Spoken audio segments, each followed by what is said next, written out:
Dear students, आज के lecture में हम डिस्कस करने जा रहे हैं English literary culture during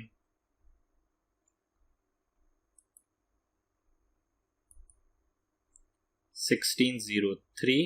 to 1660। इस पूरे दौर में हम देखते हैं तीन मेजर एजेस आती हैं। जैकोबियन एज आता है, कैरोलाइन एज आता है और कॉमनवेल्थ पीरियड आता है। तो हम ये तीनों में डिफरेंसेस जो हैं मार्क आउट करेंगे और तीनों में क्या क्या लिटरेरी कल्चर, जो लिटरेरी चेंजेस आते हैं, उनको हम डिस्कस करेंगे। शुरुआत करते हैं। In the first half of 17th century, new scientific discoveries and theories emerged, but the older ways of thinking about the nature of things and nature itself had not yet been superseded।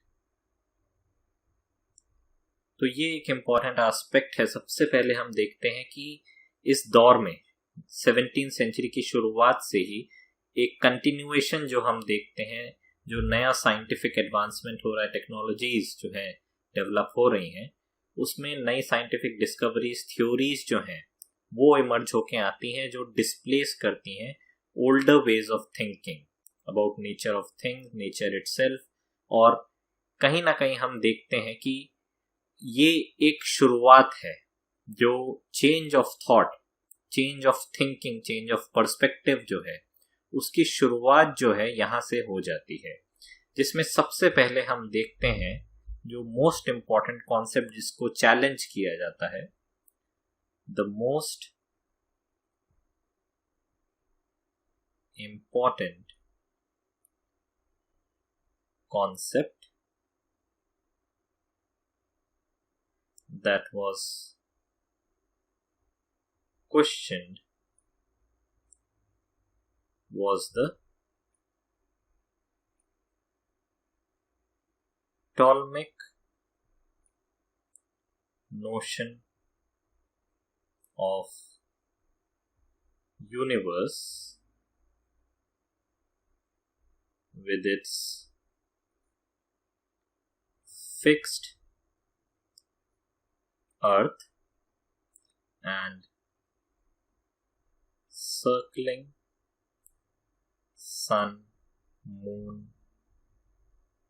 planets and stars। तो ये एक important aspect है कि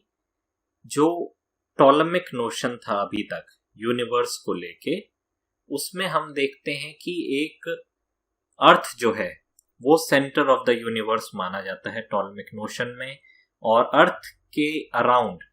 जितने भी सन है, planets हैं, stars हैं, मून है, ये सब अर्थ के अराउंड रिवॉल्व करते हैं। अर्थ जो है फिक्स्ड है और बाकी जो बॉडीज है, हेवनली बॉडीज, वो उसके अराउंड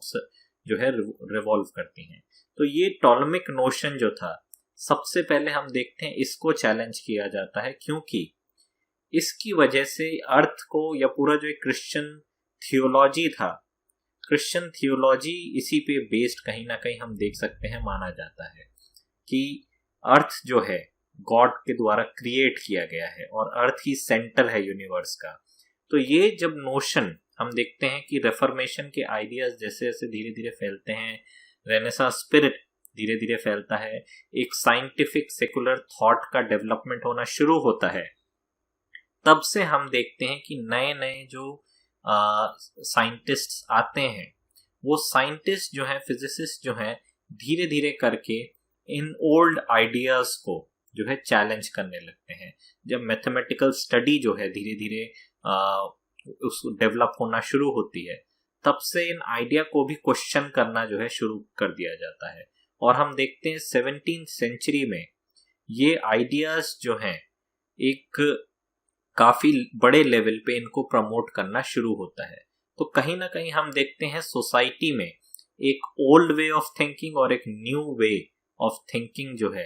एक एडवांसमेंट, एक एडवांस थिंकिंग जो है वो डेवलप होना शुरू होती है, और वो ओल्ड जो थिंकिंग है उसको डिस्प्लेस करना शुरू करता है।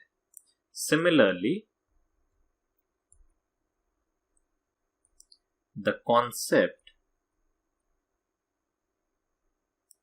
ऑफ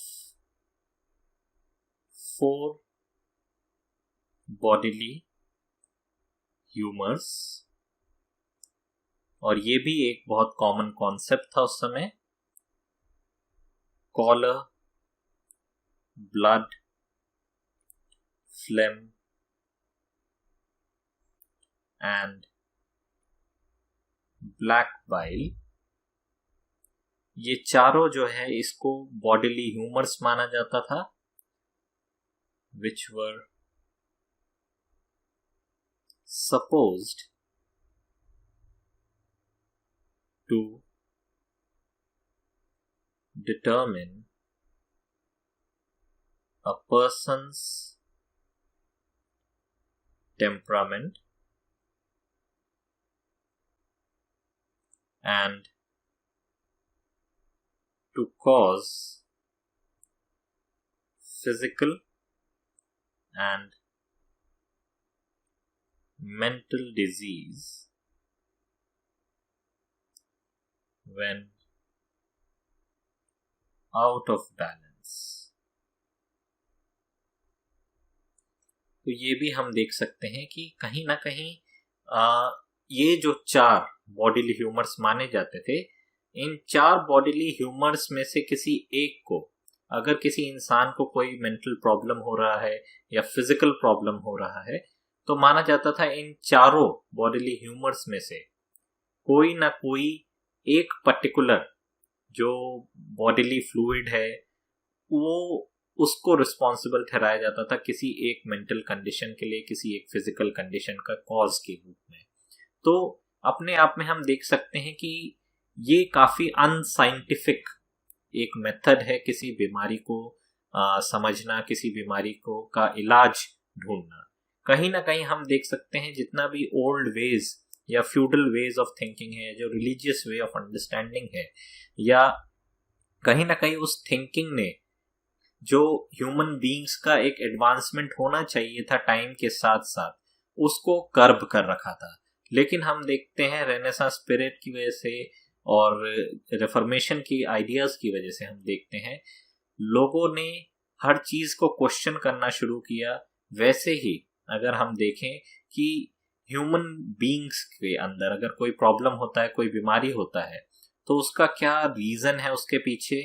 वो नए रीजन खोजने की शुरुआत, एक प्रॉपर लॉजिकल रीजन खोजने की शुरुआत होती है। और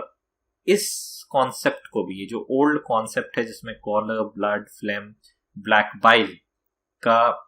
अगर हम देखें कि इम्बैलेंस उसमें कुछ होता है या उसका प्रोडक्शन ज्यादा होता है जैसा कि मानना था उस समय, तो कोई फिजिकल या मेंटल डिजीज इंसान में जो है एज अ सिम्टम हमें दिखता है। तो ये सारे कॉन्सेप्ट्स जो हैं 17th सेंचुरी के अर्ली डेकेड्स में ही हम देखते हैं चैलेंज होना शुरू हो जाते हैं।